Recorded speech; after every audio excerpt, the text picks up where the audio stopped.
Assalamualaikum warahmatullahi wabarakatuh anak-anak. Jumpa lagi di sini bersama Ustazah Nopi. Hari ini kita akan belajar PPKN ya tentang tata tertib di sekolah. Tapi sebelum itu kalian berdoa dulu ya. Setelah berdoa kalian siapkan buku paket PPKN kalian. Semangat semua. Bab 2. Tata tertib sekolah. Tujuan pembelajaran kita hari ini adalah 1. Menjelaskan arti tata tertib sekolah, 2. Mengidentifikasi tata tertib sekolah, dan 3. Melaksanakan tata tertib di sekolah. Apakah kalian sudah siap belajar? Tata tertib sekolah adalah perbuatan yang boleh dan tidak boleh dilakukan di sekolah. Tata tertib sekolah harus dipatuhi oleh seluruh siswa yang anak-anak. Jadi tata tertib dibuat untuk dipatuhi. Pasti sekolah kita juga memiliki tata tertib kan anak-anak yang harus kita patuhi. Dan yang kedua adalah macam-macam tata tertib sekolah. Yang pertama, memakai seragam lengkap dan rapi. Lengkap artinya memakai semua atribut sekolah seperti pakaian seragam, ikat pinggang, kaos kaki putih, sepatu hitam. Dan rapi artinya tidak berantakan, tidak aur-auran, dan tidak acak-acakan. Jadi harus rapi anak-anak. Seperti itu. Dan memakai seragam yang sesuai dengan harinya. Dan yang kedua, datang tepat waktu. Kamu harus sampai di sekolah sebelum jam masuk sekolah. Datang lebih pagi membuat kita nyaman untuk belajar, sehingga kita tidak terlambat datangnya dan bisa mengikuti pelajaran dengan baik. Yang ketiga, berbaris sebelum masuk kelas. Nih, kalau di situasi kita sekarang ini, kita nggak datang ke sekolah ya anak-anak, nggak datang tiap hari, jadi nggak berbaris. Nah, kalau ini ketua kelas memimpin barisan di gambar ini, dan setiap siswa harus masuk kelas dengan tertib. Tidak boleh dorong-dorongan dan tidak boleh tarik-tarikan. Jadi harus tertib, masuknya satu persatu. Kemudian salaman dengan gurunya. Seperti ini. Yang jadi pemimpin siapa tadi anak-anak? Ya benar, yang menjadi pemimpin barisan adalah ketua kelas, dan siswa masuk satu persatu ke dalam kelas.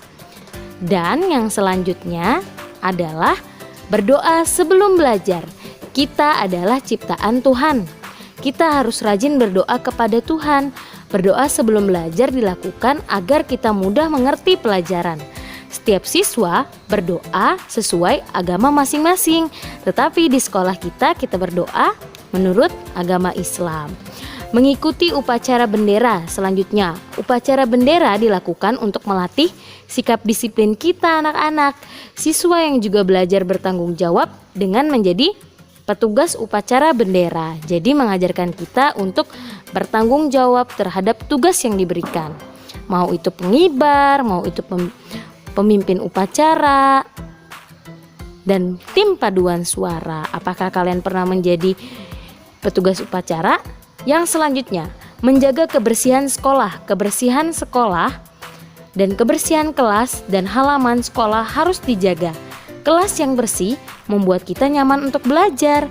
Yang ketujuh, menjaga fasilitas sekolah. Fasilitas sekolah harus dijaga ya anak-anak, dan itu harus dijaga oleh seluruh siswa. Jika fasilitas sekolah rusak, kegiatan kita menjadi terganggu. Seperti itu. Jadi harus kita jaga bersama ya anak-anak. Dan selanjutnya adalah yang kedelapan, tidak jajan di luar sekolah. Jajan di luar sekolah biasanya tidak terjaga kebersihannya. Makanan yang dibawa dari rumah lebih terjaga kebersihannya. Membawa bekal, membawa botol minum sendiri, itu lebih terjaga kebersihannya daripada kita jajan di luar sekolah.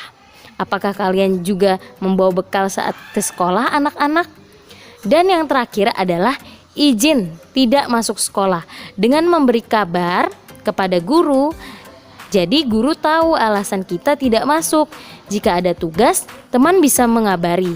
Dan jika kita sakit, teman dapat mendoakan dan menjenguk kita. Nih, ada contoh percakapan. Bisa kalian baca di buku kalian anak-anak. Ini ada Fitri yang hari ini tidak bisa masuk sekolah karena dia sakit. Terus di dalam kelas temannya memberitahu, Mita sakit bu. Mita hari ini ada tugas membuat puisi tentang Hari Ibu. Nah, seperti itu. Jika teman kita mengetahui kalau kita sakit dan guru kita mengetahui kalau kita sakit dan kita izin, jadi kita bisa diberitahu tugas-tugas yang ada di sekolah. Apakah kalian sudah paham anak-anak? Nah, selanjutnya yang bagian C, melaksanakan tata tertib di sekolah. Tata tertib di sekolah harus kita laksanakan. Melaksanakan semua tata tertib sekolah akan mendatangkan manfaat bagi kita. Nah, jadi mendatangkan manfaat bagi kita. Manfaat melaksanakan tata tertib di sekolah. Contohnya adalah datang tepat waktu membuat kita belajar dengan tenang, tidak terburu-buru. Yang kedua, membawa bekal ke sekolah membuat kita lebih hemat uang jajan. Dan yang ketiga, membuang sampah di tempat sampah membuat kelas menjadi bersih dan rapi, jadi nyaman untuk belajar. Seperti itu anak-anak. Nah, selanjutnya adalah akibat tidak melaksanakan tata tertib di sekolah. Nah, contohnya nih, terlambat saat ulangan. Jadi dia lari-lari dan tidak tenang saat ulangan. Dan yang selanjutnya, terjatuh akibat tidak tertib saat berbaris. Seperti itu anak-anak. Sampai di sini dulu ya video dari Ustazah Nopi. Jika kalian masih bingung, kalian bisa membaca buku kalian di bab 2. Ini semua materinya bab 2 sudah habis dijelaskan. Tinggal kalian memperdalam lagi dan membaca buku kalian. Sampai jumpa anak-anak di video selanjutnya. Semangat semua. Wassalamualaikum warahmatullahi wabarakatuh.